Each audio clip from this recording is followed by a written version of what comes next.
Welcome to Making Sense of It All. I'm Jesse Stakes, and this week we get to talk about the fun part of banking. The part of banking that not everyone gets to see. So, commercial banks employ 2,215,318 people in the United States as of the beginning of 2023. On average, employment in the commercial banking industry has increased 2.8% in the United States over the last 5 years, between 2018 and 2023.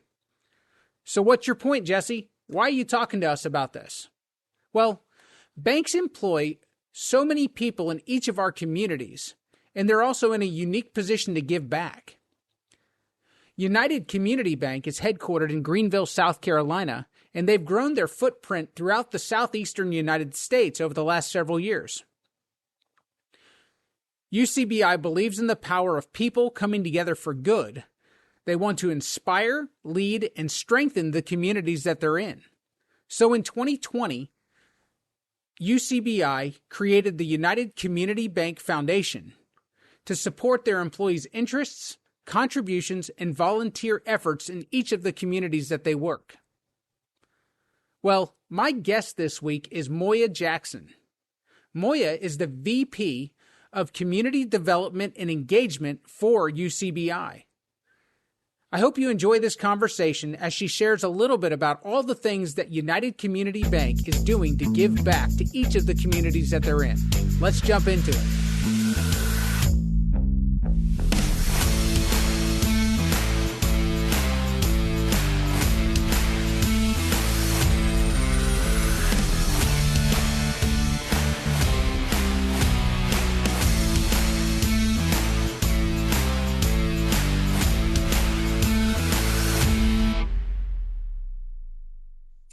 She is United Community Bank's Vice President in charge of Community Development and Engagement. Moryah, thank you so much for joining us. Thank you for having me. So that's a mouthful.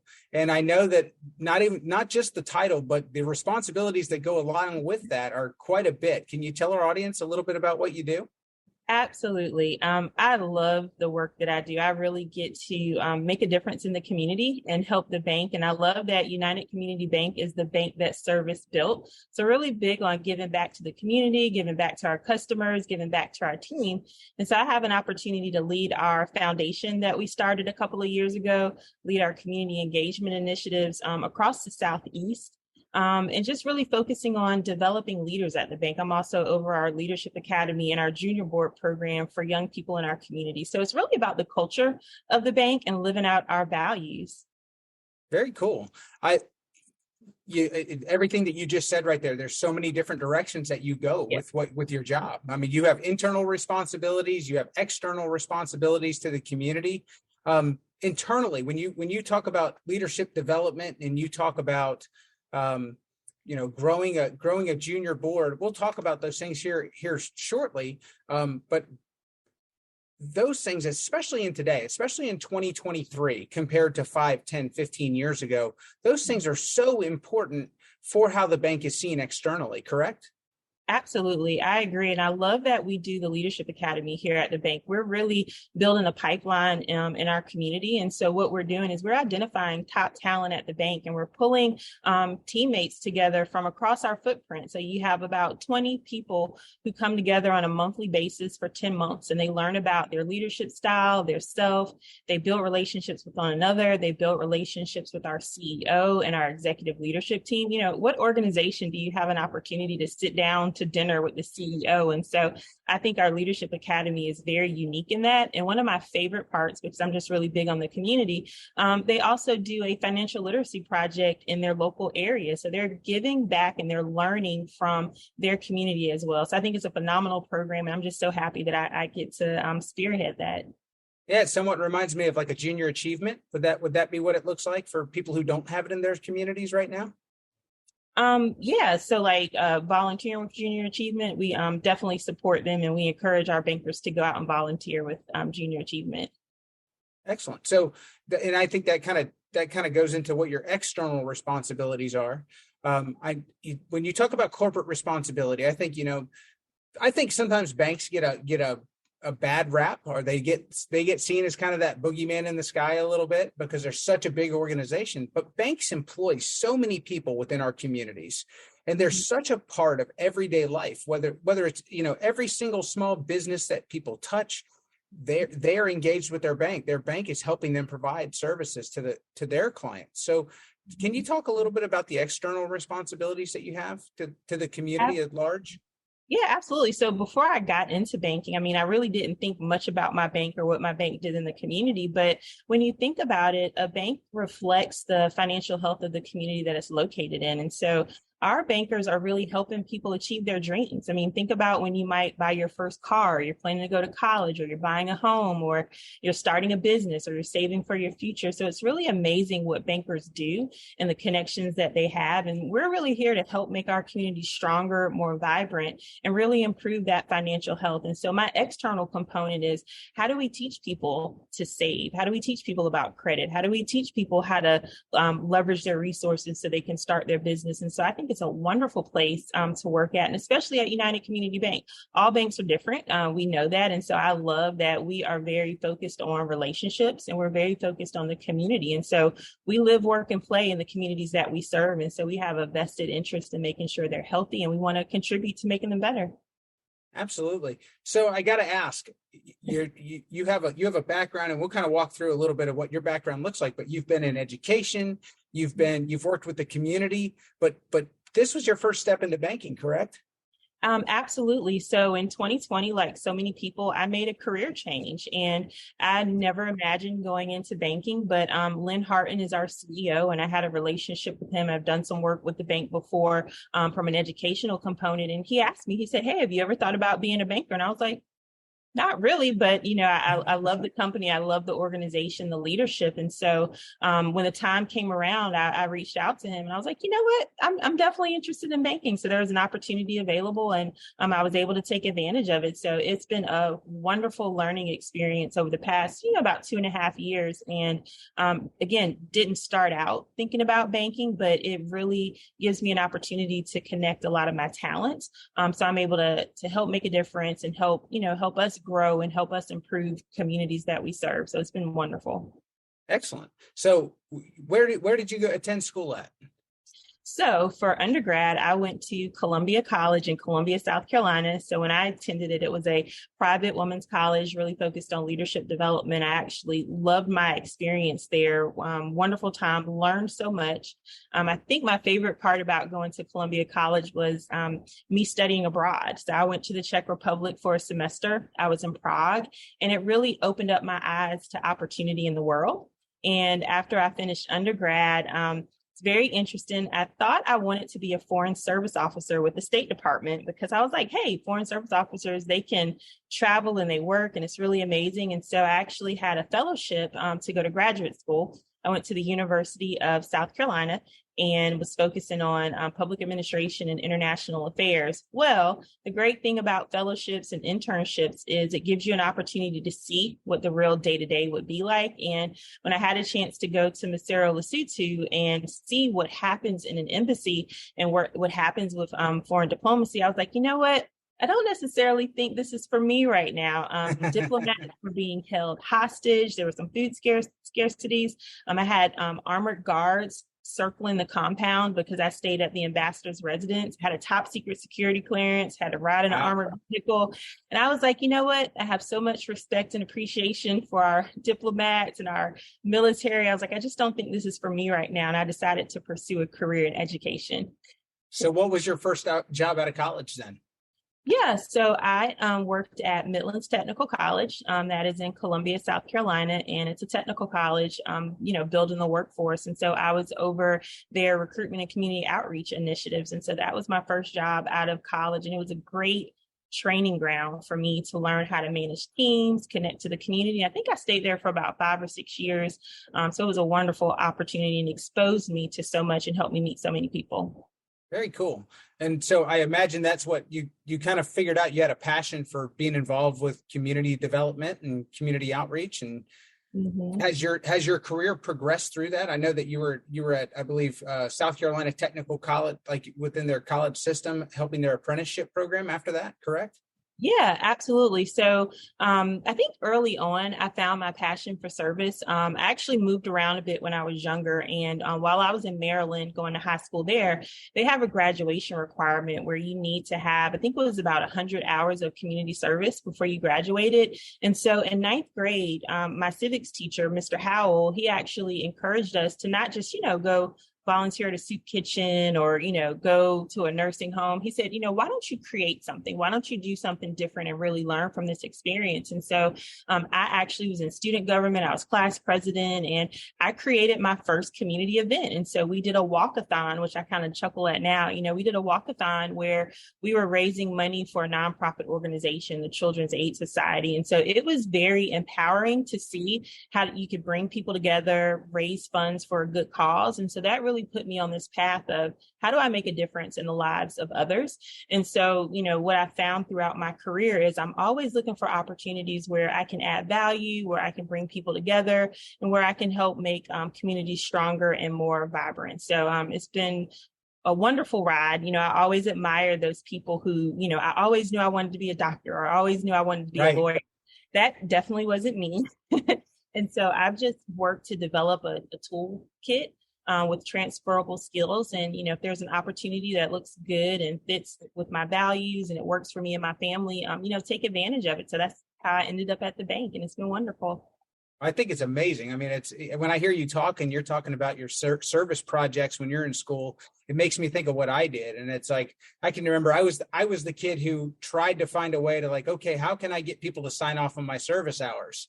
And then I listen to what you say. And it's like, you did something tremendous, even as a young child, like with the opportunity to give or to do service for people. And I think that speaks volumes in your character. Oh, thank you. Well, I also give credit to my teacher. I had a teacher who, told us hey, you can just get signed off, or, why don't you do something different? And I think I value teachers so much. It's such an important job as you're shaping young people. And, he gave me that encouragement and support and helped connected me to resources. And I mean, it truly is one of those moments where I can look back and say, hey, that was a point that changed the trajectory of my career and my life. So I think, all credit to my teacher. And I'm just glad I listened to him and I was, willing and able to accept the challenge. Right. Well, and you get to be on the fun side of the bank. You talked about it a little bit, but you're in charge of the foundation. You actually get to write checks to people that they don't have to pay back. How cool is that?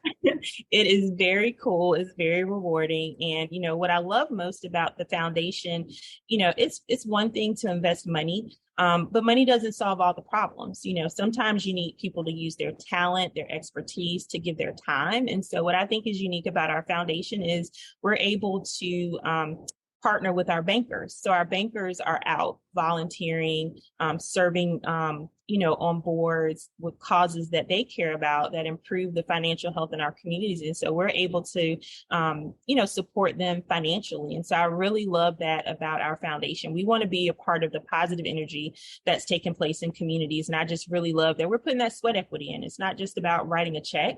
Anybody can write a check. And I mean, we see that there are billions of dollars in philanthropy and there's a lot of problems out there. But I think what really makes a difference is that person to person, that relationship, that human element. And I just love to see our team out there touching people, sharing their expertise and making a difference. So it's extremely rewarding. All right, I'm going to put you on the spot here. Do you have a favorite story or one of those, one that just kind of pulled your heartstrings or something that sticks in your mind that's, that the foundation has been a part of that really has been, one of those things that kind of affected you in a deeper way?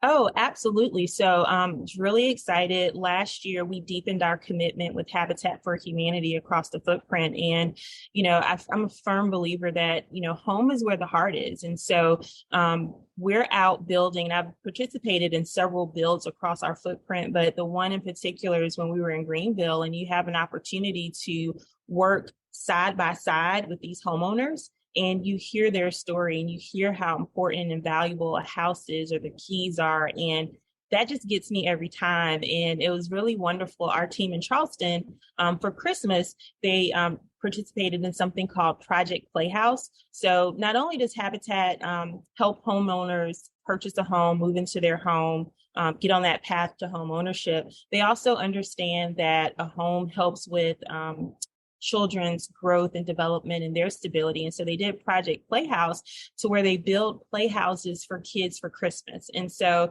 it pulls at my heartstring that our team in Charleston, they actually built this playhouse for a child who loves Spider-Man. And so they painted it red and blue, and it has Spider-Man on top of it. And you see our bankers out there demonstrating that they can paint and they can build and they're artistic. And so it just warms my heart to know that we're helping people have a safe, warm, healthy environment to live in, and that we're also helping the children have a nice playhouse. Playhouses are amazing.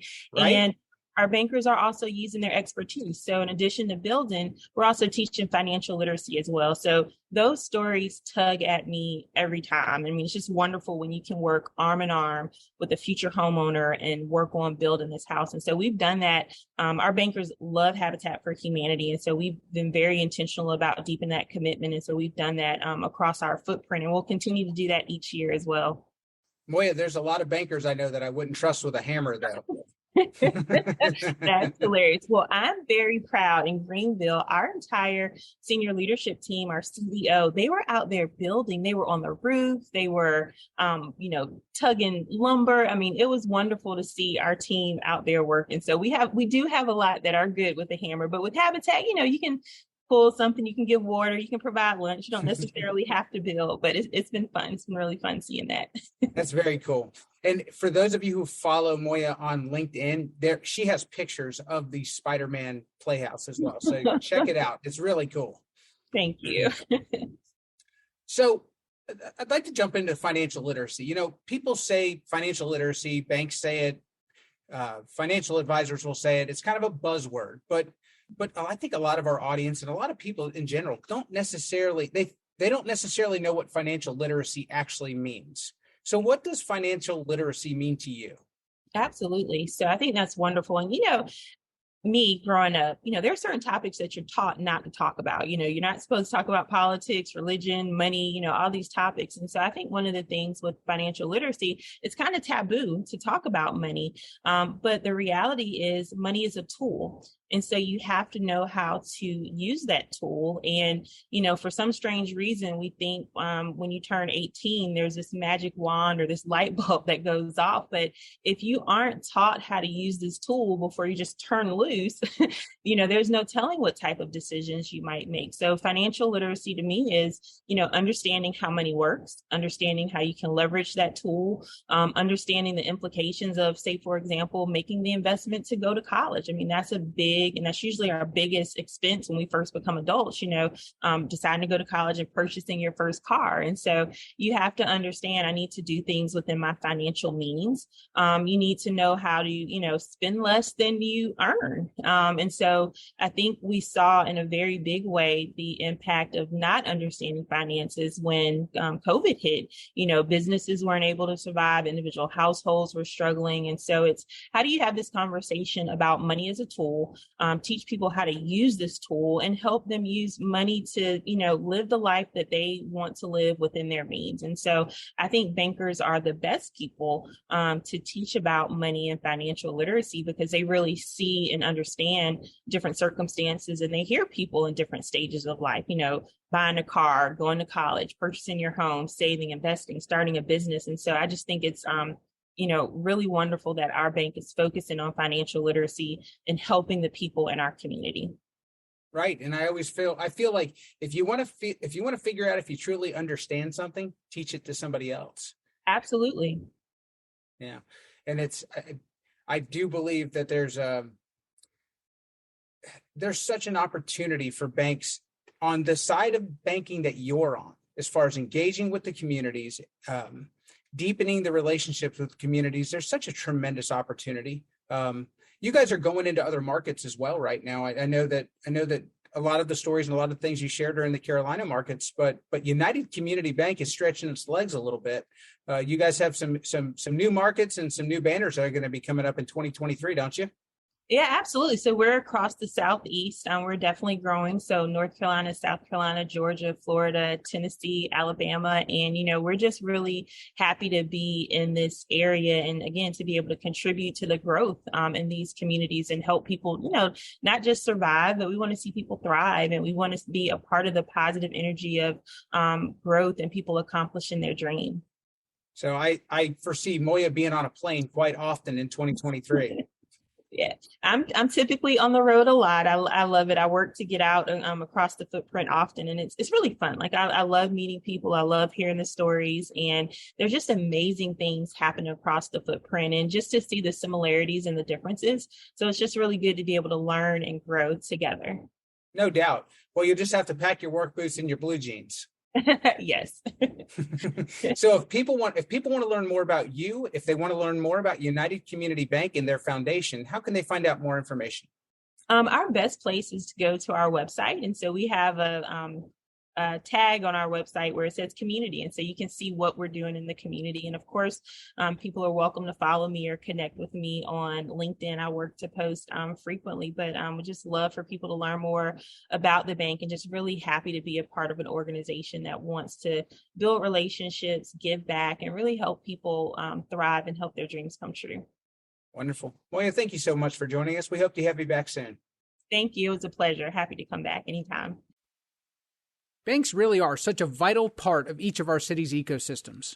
I'm so happy that I could share this conversation with you and hopefully show you a little different perspective on the kind of organization that a bank can be for the communities that they support. Well, that's going to do it for us here today. Thank you, Moryah, for joining me and helping me make sense of it all. We'll catch you guys next time.